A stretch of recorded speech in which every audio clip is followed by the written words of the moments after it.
You are listening to Feed 44, the official podcast channel of the Center for a Stateless Society.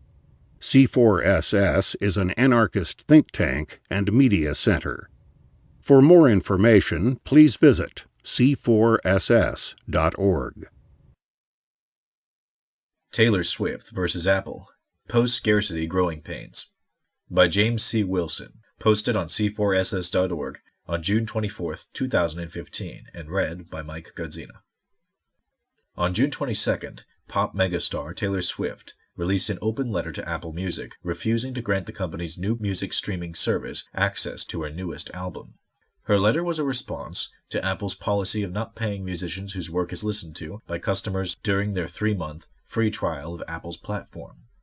Whether it was caused by the threat of a popular artist withholding her work or merely fear of bad publicity, Apple has since reversed its policy and committed to paying artists even during the free trial period. Such victories for the music industry, however, are likely to be short-lived, as technology continues to make its primary business model unworkable.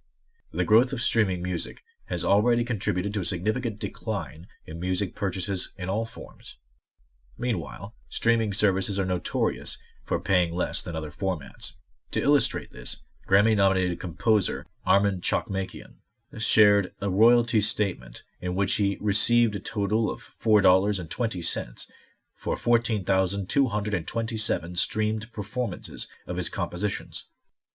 Depending on the service, it can take hundreds if not thousands of streams to equal the revenue generated by a single iTunes purchase of the same piece. This is not to mention people sharing and copying music among themselves, which has only been made easier with sites like the Pirate Bay. People usually avoid paying for what they can get for free, and music essentially exists in a post-scarcity world. Competitive markets drive prices downward, while an ability to duplicate indefinitely drives prices to zero. Such is the state of creative content. The consumers have spoken, and the going price of digital content is free.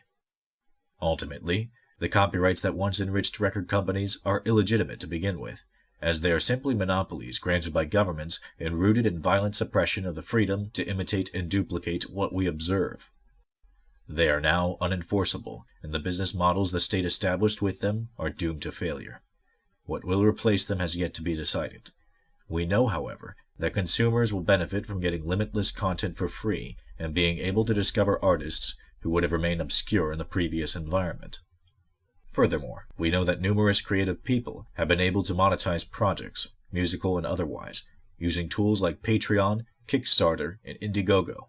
While these may not replace the current model, something like them could. The future of music may not continue to be dominated by big-budget stars like Taylor Swift, but creative people will continue to find ways to express themselves. The increased ability to share and discover information will only help those seeking to finance music and other creative projects do so. Furthermore, the duplication of digital content is just the beginning, as advances in three-dimensional printing and other technologies are now allowing us to duplicate tangible goods as well. Patents and copyrights are only going to become more unenforceable to our benefit. We are on the edge of a world of plenty, and government-created artificial scarcity regimes are one of the few obstacles in our way. While I appreciate Taylor Swift's fight for artists getting a bigger piece of the revenue, it is time to rethink the system entirely and embrace its post-scarcity potential. You've been listening to Feed 44, the official podcast channel of the Center for a Stateless Society. C4SS is an anarchist think tank and media center. For more information, please visit c4ss.org.